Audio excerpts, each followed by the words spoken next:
Putin estava tão focado nos mapas do século XX que perdeu o maior tesouro do século XXI. Ele não perdeu na Ucrânia, ele perdeu muito mais ao norte, no Oceano Ártico. Para Putin, isso não é apenas gelo e água. Este era o futuro tesouro da Rússia, quase 25 trilhões de dólares em petróleo, gás natural e elementos de terras raras, a única rota vital que poderia mudar os fluxos comerciais do mundo. Era o projeto final de Moscou para apagar os canais de Suez e do Panamá. Agora é uma prisão de trilhões de dólares cercada por mísseis da OTAN e cheia de títulos de dívida chineses. A Rússia vinha tentando alcançar mares quentes por 300 anos, o Mar Negro, o Mediterrâneo. Mas, como o destino quis, a resposta para esse sonho de 300 anos não estava nos mares quentes. O verdadeiro poder da Rússia estava no frio rigoroso do norte, na fortaleza de gelo. Por anos, Putin construiu esta região como a fortaleza do norte, intocável e inexpugnável, propriedade eterna da Rússia. E em 2021, nos mapas estratégicos do Kremlin, este oceano foi marcado como um lago russo. Mas hoje, um único relatório de inteligência vazado do estaleiro Onega e causando um terremoto nos corredores do Kremlin, transformou o sonho de 300 anos de Putin em um pesadelo. Navios estão desaparecidos, quebrados, rotas estão fechadas. Agora, enquanto luta para tomar uma cidade, Putin está prestes a perder o maior prêmio geopolítico do século XXI, o Oceano Ártico. Primeiro, você precisa entender o que está sendo perdido, o que está sob o Ártico. O Oriente Médio do futuro não são desertos, mas geleiras. A economia de guerra tensionou o motor da Rússia. Para cada centímetro de lama ganho no sul, um oceano foi sacrificado no norte. O potencial de 15 trilhões de dólares da Rússia transformou-se em uma perda de 5 trilhões de dólares. Para realizar uma autópsia desse desastre estratégico, devemos primeiro voltar nossa atenção para aquele ponto pequeno mas vital no mapa, o estaleiro Onega. Esta era a base de produção para a estratégia ártica de Putin. No entanto, relatórios de hoje mostram que esta base foi transformada em um cemitério. O cancelamento do projeto principal do estaleiro Onega, o Quebra-Gelo 7, e a quase falência do estaleiro desencadearam uma necrose sistêmica na indústria russa. Por anos, a propaganda do Kremlin falou sobre a invencibilidade dos quebra-gelos russos. Somos os mestres do gelo, diziam. Mas quando os guindastes pararam em Onega, essa mentira doméstica e nacional desmoronou. A verdade era esta: a visão ártica da Rússia dependia de um sistema de suporte vital que era 80% dependente da tecnologia ocidental. As hélices maciças que permitiam que esses navios quebrassem o gelo, engenharia francesa. Os motores que alimentavam esses navios, feitos na Finlândia. Navegação, radar, sensores, tudo do Ocidente. Quando a guerra na Ucrânia começou, o Ocidente cortou o fornecimento. Os franceses não forneceram as hélices. Os finlandeses não forneceram os motores. Os engenheiros russos ficaram sozinhos naqueles hangares frios, com pilhas de metal inacabadas e sem coração. Foi relatado que as peças trazidas da China racharam no frio ártico e não suportaram a pressão. Resultado, o projeto Icebreaker 7 foi cancelado. Sem quebra-gelos, a rota do Mar do Norte congela no inverno. Se a rota congelar, o sonho de comércio da Rússia com a Ásia termina. A Rússia fica presa em seu próprio oceano. O fechamento dos estaleiros russos desencadeou um efeito dominó. O primeiro dominó a cair foi a Rota do Mar do Norte, NSR. Geograficamente, esta rota é revolucionária. O sonho ártico da Rússia não era apenas sobre quebrar gelo. O verdadeiro objetivo era cortar a linha vital do comércio global, ou seja, os canais de Suez e do Panamá. A matemática era clara e implacável. A Rota do Mar do Norte encurta a distância entre a Ásia e a Europa em 40% em comparação com o Canal de Suez. A rota de 21 mil quilômetros é reduzida para 12.800 quilômetros. Isso significava uma economia de 30% nos custos de combustível e uma vantagem de 15 dias no tempo de entrega.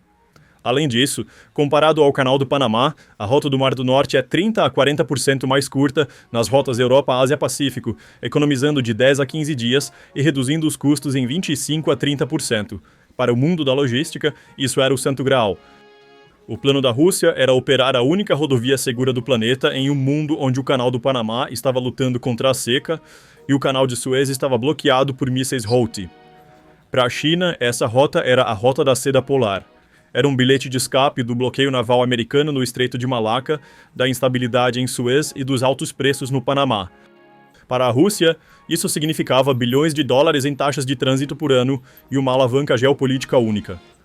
Vladimir Putin planejava mover 80 milhões de toneladas de carga por essa rota até 2024, visando rivalizar com o Panamá e Suez. Mas hoje, essa rodovia alternativa colapsou. Há uma regra simples no transporte marítimo.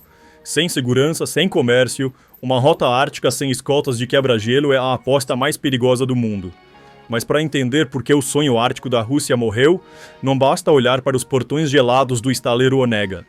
Precisamos virar a câmera um pouco mais para dentro, para o coração da indústria russa, para Yaroslavl e São Petersburgo. Relatórios vazando de Yaroslavl mostram o lado humano desse colapso. Nesta cidade industrial crítica para a produção de motores e peças da Rússia, os trabalhadores não são pagos há meses. Enquanto o Kremlin despejava o orçamento na indústria de defesa para construir tanques, esgotava a indústria naval civil e sua cadeia de suprimentos. O símbolo mais vergonhoso desse suicídio industrial ocorreu nos estaleiros de São Petersburgo. Um navio russo ostentando ambições de superpotência afundou em agosto no porto de São Petersburgo, não em uma tempestade oceânica, mas antes mesmo de sua construção estar completa. Por quê? Porque pessoal qualificado foi enviado para as linhas de frente, os que ficaram para trás não foram pagos, e os protocolos de segurança foram jogados pela janela em nome da velocidade. O cancelamento do projeto Icebreaker 7 no estaleiro Onega não é, portanto, uma surpresa. Agora, longe de alcançar o número planejado de 48, a frota de quebra-gelos da Rússia caiu para 41 devido a falhas existentes e à escassez de peças. Agora não há novos navios, não há reparos. A capacidade de construção naval da Rússia está morta.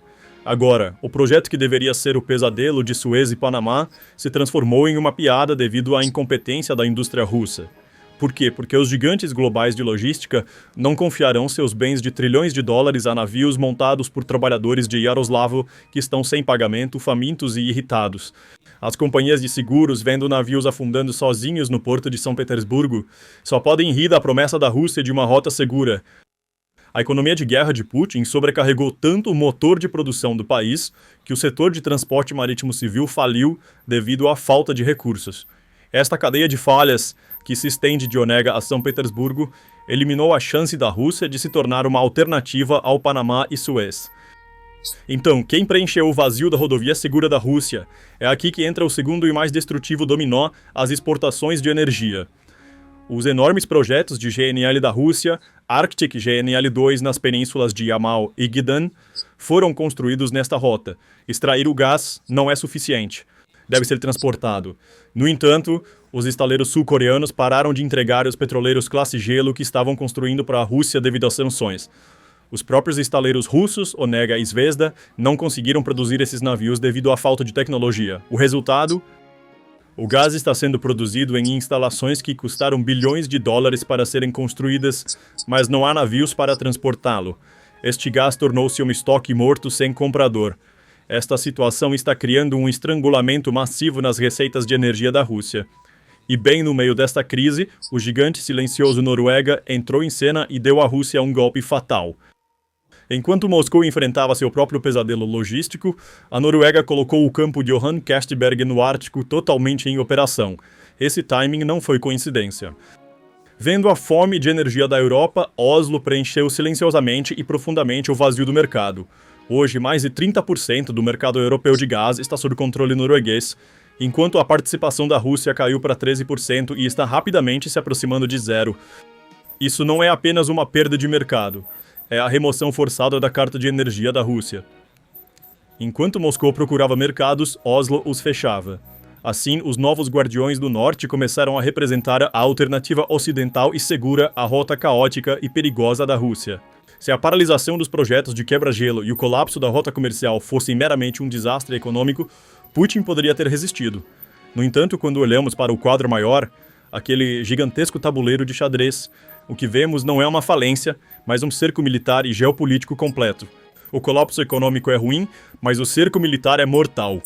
Antes da guerra, a Rússia controlava 53% da costa do Ártico e havia declarado Murmansk e a Península de Kola intocáveis sob sua doutrina de defesa de bastião. Este era o refúgio dos submarinos nucleares. Mas então veio a invasão da Ucrânia. Putin afirmou que foi à guerra para criar uma zona de amortecimento na Ucrânia. Mas no final das contas, ele se encontrou dentro de um anel de ferro no Ártico. A lendária fortaleza do norte da Rússia caiu. A arquitetura deste cerco torna-se assustadoramente clara ao olhar para o mapa. De acordo com o relatório de avaliação de recursos circunárticos do Serviço Geológico dos Estados Unidos, os números são impressionantes. 13% do petróleo do mundo, 30% do gás natural e os elementos raros que alimentam os famosos F-35 estão no Ártico. E a Rússia, com a maior linha costeira, possuía a maior parte desse bolo avaliado em quase 15 trilhões de dólares, seu título de propriedade. Esta era a única garantia que sustentaria a Rússia para o próximo século, transformando-a de um posto de gasolina em uma superpotência global, pelo menos até 2022. Mas então vieram as sanções ocidentais. A entrada da Finlândia e da Suécia na OTAN criou um terremoto na geopolítica do Ártico. Antes da guerra, havia um equilíbrio no Conselho do Ártico. Agora, 7 dos 8 membros são membros da OTAN. O Oceano Ártico tornou-se efetivamente um lago da OTAN. Murmansk, o coração nuclear da Rússia, está agora em uma zona de perigo. Enquanto a Noruega e a nova membro da OTAN, Finlândia, exercem pressão pelo oeste por terra, as marinhas dos Estados Unidos e do Reino Unido chegaram aos portões da Fortaleza do Norte pelo mar. No momento em que os submarinos russos saem do porto, são detectados pelas redes de escuta subaquáticas da OTAN e por aeronaves de patrulha. Eles não são mais os caçadores do oceano. Agora são a presa, presos em sua própria casa. À medida que a frente europeia se fecha, um banquete de lobos foi montado do outro lado do Atlântico. O bloco norte-americano, os Estados Unidos e o Canadá, vendo a fraqueza da Rússia, moveu-se para conquistar sua parte do Ártico. A ideia de Donald Trump de comprar a Groenlândia foi ridicularizada, mas hoje vemos mais claramente o gênio estratégico por trás dessa ideia. A Groenlândia não é apenas uma ilha gelada, é o porta-aviões insubmersível da América do Norte. Ao modernizar a base aérea de Thule na Groenlândia, os Estados Unidos abriram os olhos para qualquer ameaça de míssil que a Rússia possa representar do norte. O Canadá, por sua vez, fez um movimento mais agressivo. Ottawa declarou a passagem do Noroeste como suas águas internas e está atualizando completamente os sistemas de radar do NORAD junto com os Estados Unidos. Não há mais pontos cegos contra mísseis russos. E o movimento mais letal, os F-35, os Estados Unidos. A Força Aérea realocou permanentemente suas frotas de caças furtivos F-35 para o Alasca a partir de 2025. Isso coloca a ponta mais oriental da Rússia diretamente dentro do alcance de ameaça através do Estreito de Bering. A Rússia agora está cercada não apenas pelo oeste, mas também pelo leste e norte. O bloco norte-americano está esperando como um abutre, pronto para preencher o vazio da Rússia no Ártico. A OTAN trancou a porta, a Noruega roubou o mercado. Os Estados Unidos apontaram suas armas. Mas o golpe mais humilhante para a Rússia veio da China, que havia declarado seu amigo ilimitado. Esta é a forma mais implacável de xadrez diplomático. A China não é uma aliada da Rússia, é um predador à espera de sua presa enfraquecida. É aqui que a armadilha geoeconômica entra em ação. A China é, na verdade, um agiota para a Rússia, e a Rússia é agora um cliente indefeso, incapaz de pagar suas dívidas. Pequim começou a se infiltrar na região ao se definir como um estado próximo ao Ártico. O domínio ártico da Rússia tinha apenas um endereço onde poderia bater: a China. A Rússia agora é forçada a fretar navios chineses para comercializar em suas próprias águas territoriais e transportar mercadorias em seu próprio oceano. A soberania da Rússia foi transformada em um contrato de arrendamento da China. A China está explorando implacavelmente essa vulnerabilidade. A Rússia está vendendo o petróleo e o gás que extrai do Ártico quase a preço de custo, 30 a 40% abaixo dos preços do mercado global. A Rússia não é mais parceira estratégica da China, mas sua colônia de matérias-primas. Portos estão sendo transferidos para empresas chinesas, direitos de mineração vendidos para Pequim. Os territórios do norte que a Rússia defendeu com derramamento de sangue por 300 anos estão sendo vendidos economicamente pedaço por pedaço para a China. Putin, fugindo da OTAN, caiu na boca do dragão. Isto não é uma parceria. Isto é uma execução hipotecária. Quando calculamos o custo dessa destruição, o quadro que emerge é horrível. O valor total das reservas do Ártico é de quase 25 trilhões de dólares. Em 2021, a participação da Rússia era de cerca de 15 trilhões de dólares e 80% de domínio regional. Até 2025, esse domínio havia caído para menos de 50% e está se erodindo rapidamente. só nos últimos 3 anos. Quando se consideram os atrasos no projeto cancelado de GML do Ártico 2, a produção interrompida devido ao corte da tecnologia ocidental e as vendas feitas com prejuízo para a China, 5 trilhões de dólares. Sim, quase 5 trilhões de dólares do futuro da Rússia evaporaram. O Ártico foi projetado para ser o futuro da Rússia. Agora se transformou em uma prisão fria e vasta sem saída, com seus recursos explorados por outros. Putin estava tão focado nos mapas do século XX que perdeu de vista a geografia do século XXI. Para cada centímetro de lama ganho no sul, um oceano foi sacrificado no norte. Um potencial de 15 trilhões de dólares transformou-se em uma perda de 5 trilhões de dólares. O estaleiro Onega tornou-se um cemitério de metal. E a Fortaleza do Norte virou um naufrágio. Esse dinheiro era o salário do aposentado russo. Esse dinheiro era a modernização do exército russo. Esse dinheiro era a soberania da Rússia. Tudo isso foi esmagado sob o gelo do Ártico. A história não escreverá a guerra da Ucrânia apenas como uma guerra negra. Ela a escreverá como um lugar onde o futuro da Rússia congelou até a morte. O jogo acabou. O jogo acabou. O jogo